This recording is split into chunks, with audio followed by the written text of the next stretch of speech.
students? Good morning, sir. How are you doing today? Doing great, sir. Great, awesome.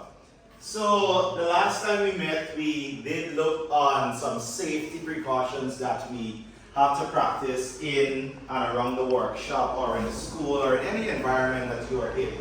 So for today's topic, we'll be looking at general health and safety requirements and procedures. Now when you hear health and safety procedures, what comes to mind? Anybody? Precaution, be careful. Being careful, yes. Pardon? Wearing safety equipment. Wearing safety equipment. Anybody else? Being cautious. Being cautious. What does being cautious mean? Taking your time to get a specific task completed. Girls, anything? In the right way. And in the right way. Well, that's very important. Yeah. Anything, girls? No? Alright, now let's get into it.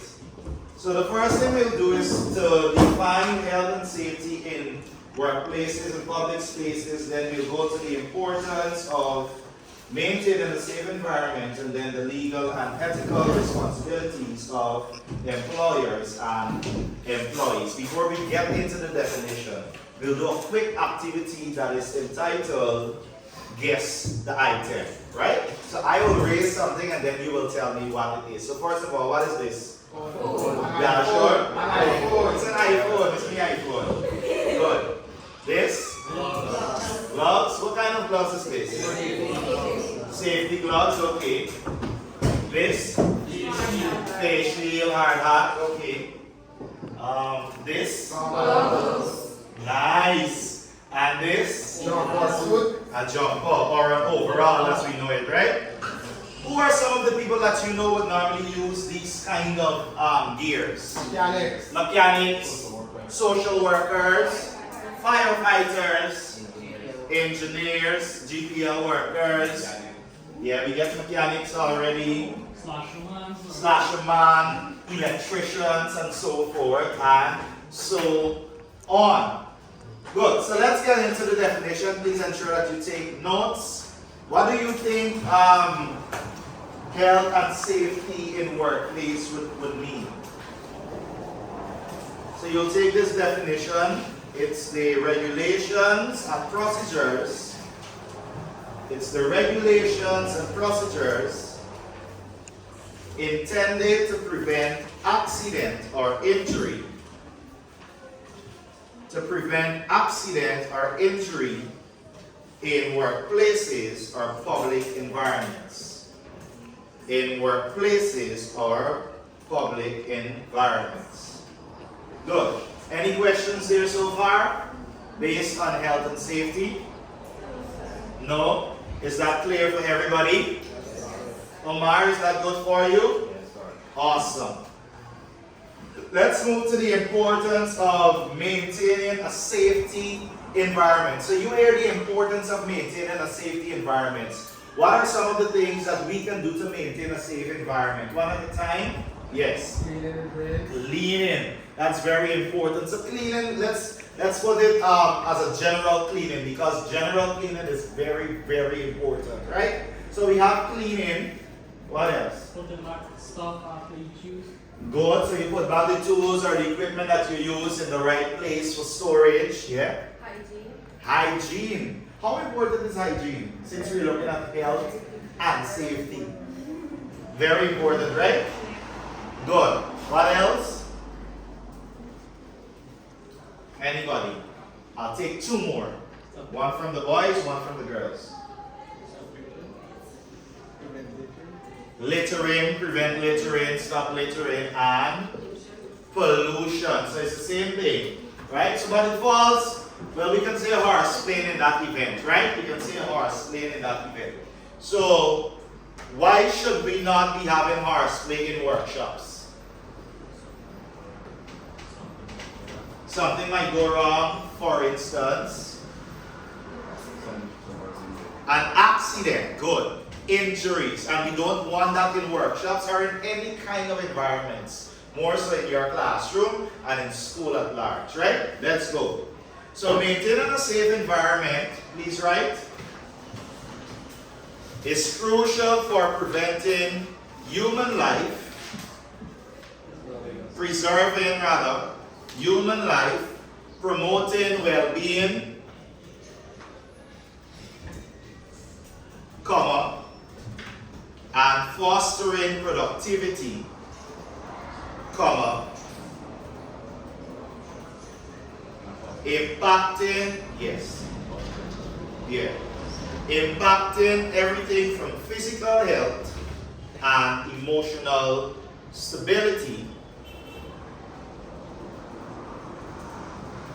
to economic growth and social cohesion. Good.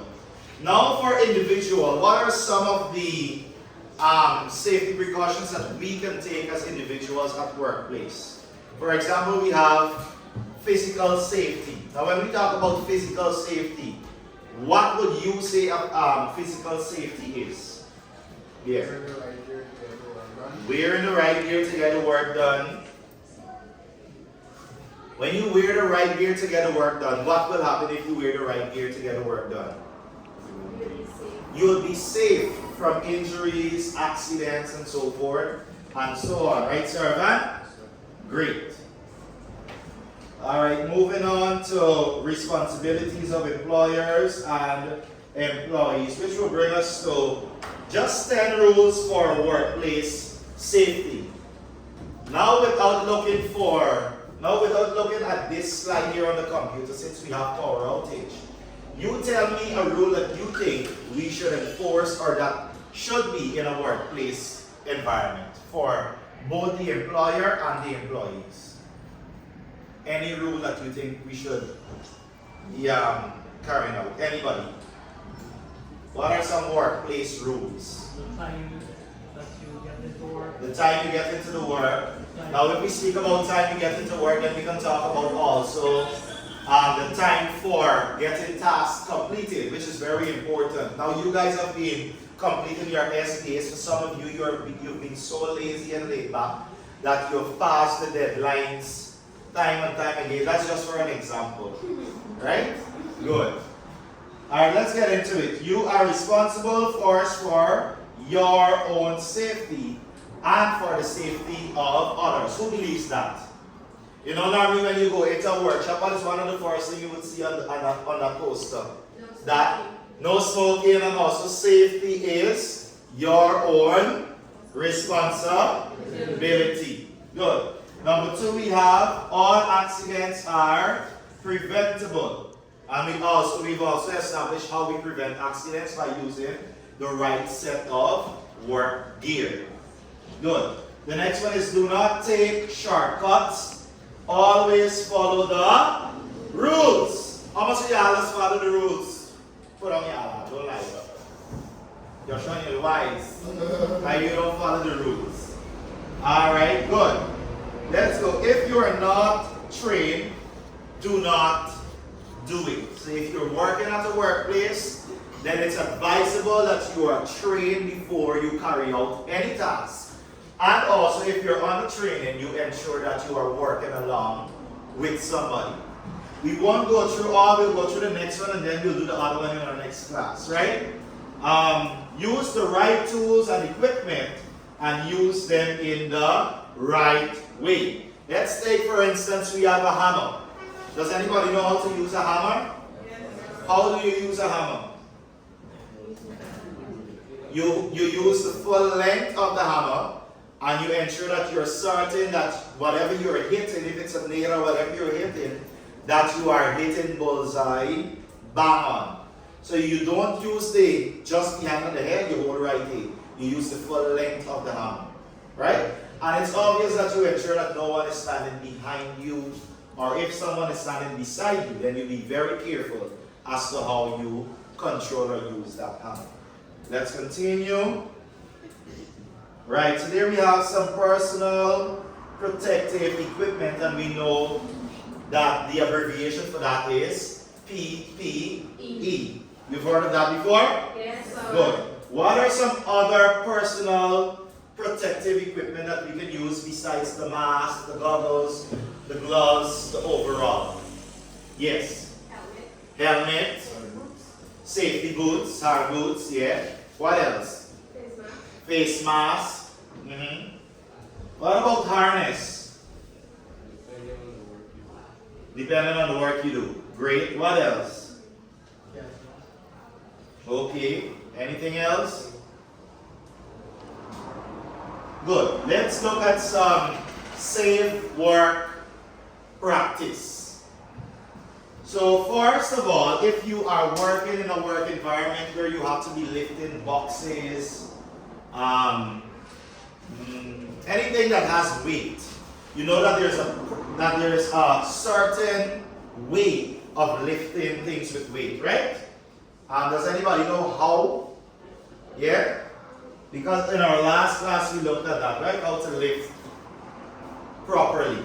So here we have some safe work practices. The first one is proper lifting and handle techniques. The other one is use of safety equipment and tools. Well, we have just explained that. Then we look at safe operation of machinery and vehicles, how well you control these things or you use them. So anything you do, you must do it right. Good. Housekeeping and cleanliness to prevent accidents. Now, if you're working as a mechanic in a workshop, or a fitter machinist, let's say for instance. Now there are certain things that you have to throw oil on some of these materials that you'll be working on. Now that will be spilled on the ground. Now if you're using a grinding machine or a sanding disc or so forth, then those little fine dust, it is very, very dangerous. Let's say for example you're walking and you want to take off your safety boots. And you forget that you're in the workshop and you just gone in and make one step, it can damage your foot. So that is why cleaning the workplace is very, very, very important. So I grew up hearing a thing that say cleanliness is next to godliness. I know I'm saying I know that. But it doesn't relates to just your workplace. You must ensure that, even as we spoke about hygiene, that you keep yourself clean at all times. Right? Good. Here is a picture of a whole list of symbols and their meanings, and I'll give you guys homework to photocopy or to get pictures of some safety symbols and their meanings. Can you take a note of that in your book? Well, we come back to PPE, which we have covered also. Any questions? No questions? Any concerns? Alright, good. I have questions.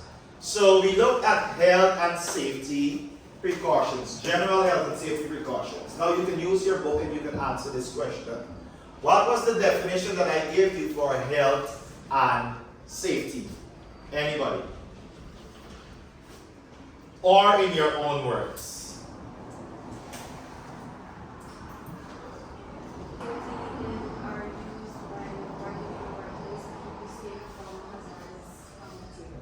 Nice. Somebody else? Anybody? Good, and that is what is important. The regulations and procedures that we take when we're doing anything in the work environment or any environment per se. Right? What are 5 safety gears that you can use in the workshop? Yes. Overall, safety boots, helmet, gloves, hard hat, goggles, and so forth and so on. So you have an idea. So when you get into this workshop, it's not sweet buying sweet girl, you're walking, top shots on your gun, and you hey, I come to do this work, turn on the lead there. Put on the grinding this there, I grind out this thing and quick and walk out like how meet this beneath. And you're gone. Well, that's not how it works. Right? Remember, safety, it's your own responsibility. Thank you and have a great day. See you next session.